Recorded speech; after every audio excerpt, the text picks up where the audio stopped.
Bonjour à tous et bienvenue sur la matinale de Géopolitique profonde du lundi au vendredi de 7h, bon un peu en retard, jusqu'à 9h30 avec Nicolas Stocker. Bonjour Nicolas.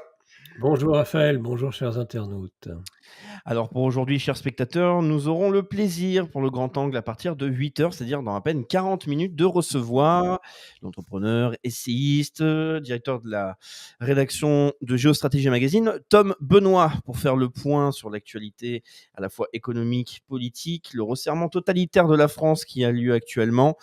Donc, ce sera Nicolas qui pourra réaliser cet entretien avec lui. Mais tout d'abord, eh bien, comme d'habitude, chers spectateurs, vous le savez bien, préparez votre café, réveillez-vous tranquillement, pensez à mettre le pouce, partagez la vidéo et on va faire le point, Nicolas et moi-même, sur l'actualité politique nationale et internationale. Mais je pense aujourd'hui plus spécialement nationale. Nicolas, je crois que tu as beaucoup de choses à dire. Les consultations se sont terminées hier et donc Macron a déclaré officiellement qu'il n'y aura pas de gouvernement du nouveau Front populaire. Il ne fera rien avec le nouveau Front populaire, donc ce qui a provoqué la colère des différents partis au sein de cette coalition du nouveau Front populaire. On a Jean-Luc Mélenchon qui a répondu que le président de la République vient de créer une situation d'une exceptionnelle gravité. La réplique populaire et politique doit être rapide et ferme. La motion de censure sera déposée le moment venu. La censure d'un gouvernement de droite viendra, mais les organisations attachées à la défense de la démocratie devraient engager une réplique commune. Donc avec toutes ces réactions, Nicolas, quelle est ton analyse sur la situation ? C'est le grand bazar, mais c'était attendu, et puis surtout une situation de blocage total. C'est un piège qui se referme sur Emmanuel Macron, un piège qu'il avait tendu lui-même à ses adversaires, mais qui se referme sur lui. Il est tombé dans le trou et il exige de ses anciens adversaires politiques qu'ils l'en sortent. Sauf que c'est pas comme ça que ça se passe en politique, hein. On peut pas narguer, on ne peut pas dire qu'on a jeté une grenade dégoupillée et dire maintenant débrouillez-vous. Non, maintenant c'est toi Macron qui doit te débrouiller.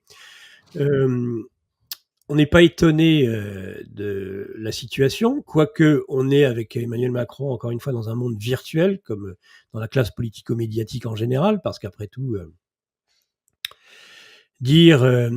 faire dire avec des journalistes stipendiés qui viennent tendre le micro pour dire alors, si c'est un gouvernement NFP, vous déposez une motion de censure, bon, tout ça est cousu de fil blanc, hein.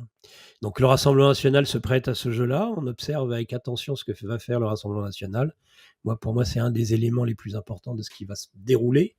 Est-ce que le Rassemblement national va faire preuve d'une certaine neutralité maintenant, permettant par exemple à un gouvernement de centre droit de gouverner un temps, c'est-à-dire au moins jusqu'au budget, c'est-à-dire que ces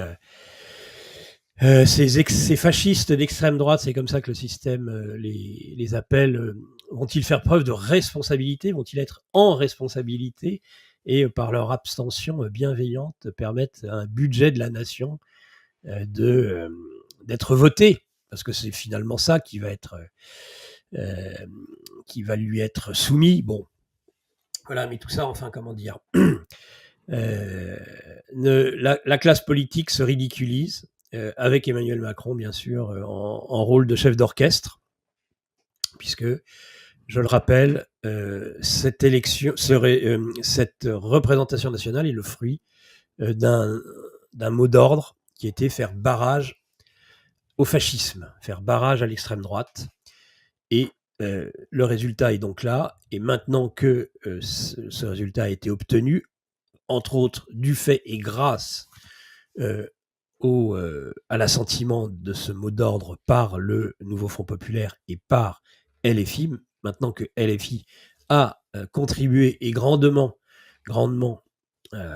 comme les macronistes, à faire barrage à l'extrême droite, et bien maintenant, on nous explique. Donc on a éliminé le premier parti de France, on l'a interdit de toute représentation à l'Assemblée nationale. Il représente plus de 30% des suffrages. Et bien maintenant que l'on a interdit au Rassemblement national d'avoir une quelconque expression législative, et donc exécutive, gouvernementale, ont fait la même chose avec le nouveau Front populaire. Donc je demande juste aux internautes de faire une simple addition et de se rendre compte que 2 Français sur 3 ne seront pas représentés, parce que l'argument fallacieux de dire que le programme du nouveau Front populaire, c'est le programme du LFI et que LFI, c'est Jean-Luc Mélenchon, eh bien, c'est évidemment c'est une forme d'imposture. Ça veut dire que tous ceux qui ont été élus, alors on en veut bien, mais sans leur programme.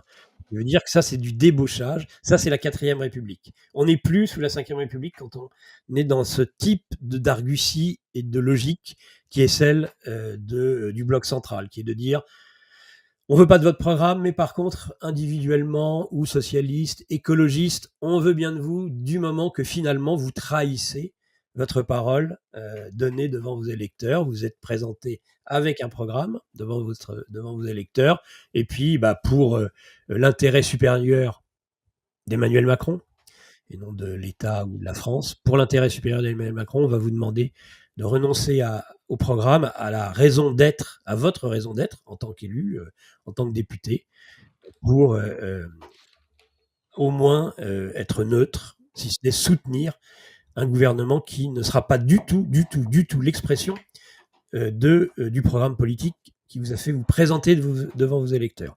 Donc là, on est totalement dans une logique de type 4ème République, c'est-à-dire que Macron a bien dégoupillé sa grenade et a achevé des institutions qui elles-mêmes, de toute façon, étaient branlantes depuis un bon moment. Voilà la première analyse, je dirais, qu'on peut faire de cette situation. On pourra évoquer ensuite peut-être les conséquences, mais peut-être as-tu toi-même, Raphaël, quelques mots, ou plus d'ailleurs, à dire sur cette situation politique. Non, je vais te laisser justement continuer. C'est toi, Nicolas, qui nous habitue à avoir de très bonnes analyses sur la situation politique. Moi, je m'intéresse plutôt à la situation internationale en ce moment.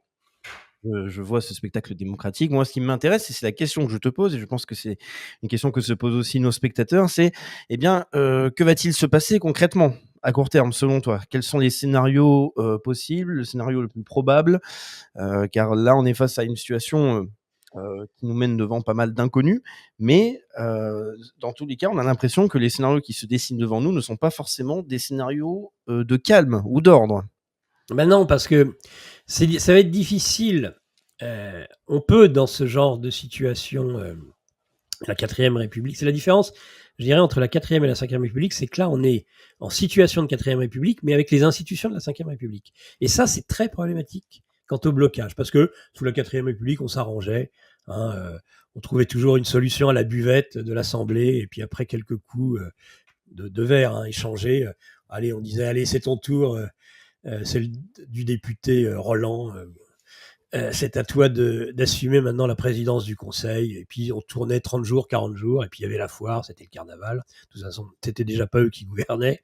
Et quoique, plus en tout cas, même que le chef de l'État sous la 5ème République aujourd'hui. Mais on arrivait à trouver des solutions parce qu'il n'y avait personne au-dessus qui faisait craindre une décision de type jupitérienne. Il n'y avait personne, c'est-à-dire qu'on s'arrangeait. C'était et si on voulait revenir devant les électeurs, ce qui n'arrivait jamais, le président de la République n'avait aucun pouvoir, que ce soit sous la 3ème ou la 4ème République. Donc le bon président Coty ou le bon président Auriol, il faisait on disait inaugurer les chrysanthèmes. Ça veut dire ce que fait d'ailleurs Macron énormément en termes de cérémonie. On dit il commémore. C'est le moment de commémoration de l'hôte de l'Élysée. Bon, moi j'appelle ça inaugurer les chrysanthèmes, puisqu'en effet, voilà, ça veut dire ce que ça veut dire. Vous savez pourquoi sont faits les chrysanthèmes et dans quel type de célébration on en a besoin. Donc, n'ayant que très peu de pouvoir, ça se passait à l'Assemblée et on réglait ça à l'Assemblée. Et donc, on s'en foutait une fois qu'on était élu, de toute façon. Même si on donnait le spectacle le plus déplorable qui soit, on restait. Puis de toute façon, les Français savaient qu'il n'y avait pas d'autre solution. Tandis que là, c'est totalement différent.